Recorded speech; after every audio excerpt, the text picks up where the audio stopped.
Are your people working hard but not reaching their full potential? The problem is not effort, it is development. At the Modern Observer Group, we transform workforce development into real performance. Our human-centered achievement programs help your team think better, communicate stronger, and execute at a higher level. That means higher employee engagement, stronger leadership, and measurable results across your organization. If you want a workforce that performs, leads, and delivers, it is time to invest in your people. Visit modernobserver.com and discover how the Modern Observer Group helps you build a workforce that wins.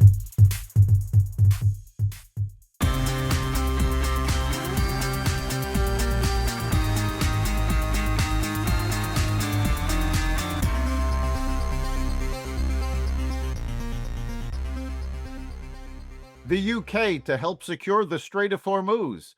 Inflation rises.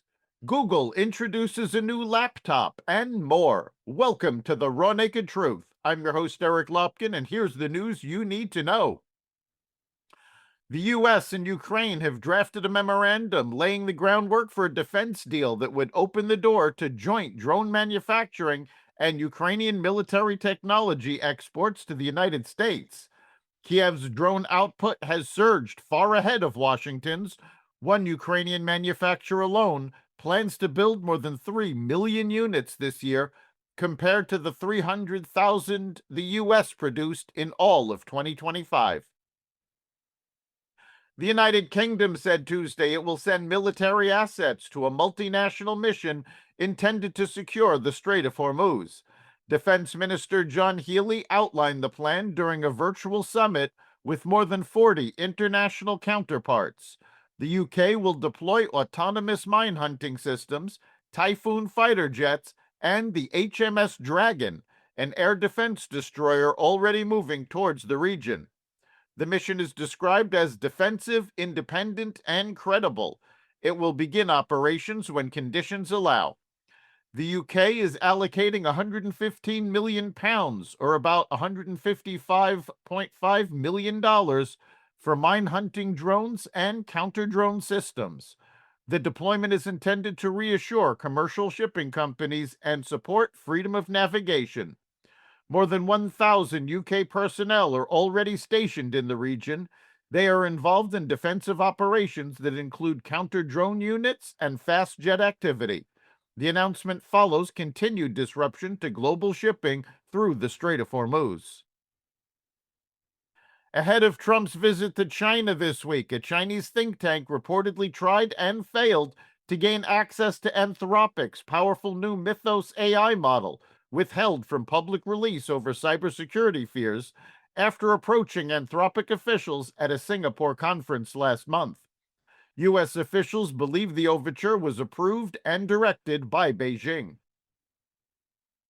In a 51-45 vote, mostly along party lines, Kevin Warsh, President Trump's nominee to replace Jerome Powell as Federal Reserve Chair, was approved by the Senate to sit on the Fed's Board of Governors.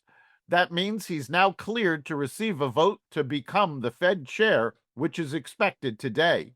If Warsh is named chair, which is all but guaranteed, he'll assume the post this Friday, taking over for Powell. Powell isn't leaving the Fed, however. His term as a governor doesn't end until 2028, and he said he intends to stay put on the board until a federal investigation into his handling of the Fed's building renovation ends. Inflation jumped in April as consumer prices rose amid the impact of the Iran war on the energy market and broader economy. The Bureau of Labor Statistics on Tuesday said that the Consumer Price Index, a broad measure of how much everyday goods like gasoline, groceries, and rent cost, rose 0.6% from a month ago and is 3.8% higher than last year. That's the highest level since May 2023.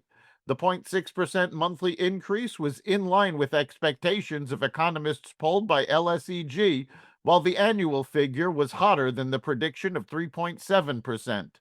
So-called core prices, which exclude volatile measurements of gasoline and food to better assess price growth trends, were up 0.4% on a monthly basis and 2.8% from a year ago. Both of those figures were higher than economists' predictions of 0.3% and 2.7%, respectively. Google on Tuesday unveiled the Googlebook, a new class of laptop that expands on the Chromebook with greater Android support and deeper integration of Gemini. The move comes as Apple has debuted its lower-cost MacBook Neo and Microsoft introduced the faltering Copilot Plus PC. Googlebooks can run Android apps on the laptop, or you can use the apps installed on your Android phone directly on your laptop. And you can access your phone's files from your Googlebook in the same way iPhone and iPad apps can run on Macs. Google will not manufacture the laptop. Models are expected from Acer, Asus, Dell, HP, and Lenovo. eBay rejected GameStop's $56 billion takeover bid, saying it was neither credible nor attractive. Last week, GameStop CEO Ryan Cohen announced he made the long-shot bid, arguing he could make eBay operate a lot more efficiently. But Cohen struggled to explain to CNBC how GameStop, which only has about $9 billion in cash on hand, would pay for the acquisition. That's the Raw Naked Truth for May 13th, 2026. You can catch every episode of the Raw Naked Truth Daily News Brief, as well as our sister podcast, Carnivore Radio, with news analysis and commentary, and the rest of the Xvadio Podcast Network at xvadio.com, the Apple Podcast app, YouTube, Rumble, Spotify, iHeartRadio, Audible, Amazon Music, and other platforms that respect freedom of speech. We'll see you next time.